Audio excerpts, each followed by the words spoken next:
Ola, son Valeria Vidalnique de primeiro ESO-C. O título do experimento que vou levar a cabo é que determina a cor das follas das plantas. O obxectivo é separar e observar os distintos pigmentos fotosintéticos que se atopan nas follas das plantas.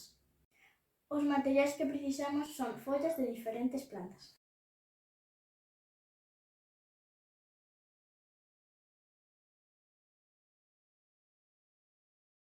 Ademais precisamos tesoiras, un funil, un recipiente de cristal, alcohol etílico de 96 grados, un morteiro e filtros de café. Corto coas tesoiras as follas en anacos e colócoas no morteiro.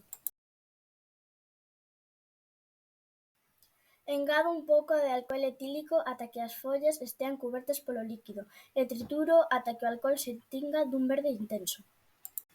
Filtro o líquido cun funil e un filtro de café que recollo nun recipiente de cristal. Recorto o filtro que coloco dentro do recipiente de cristal.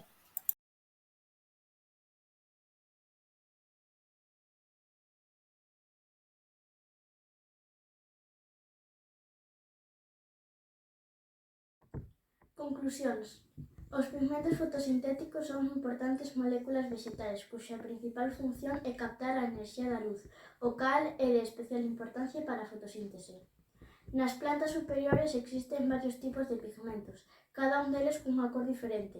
Un dos pigmentos fotosintéticos máis abundantes é a clorofila, que está presente nos tilacoides dos cloroplastos de moitas células vexetais, e que é o responsable da cor verde característica das plantas.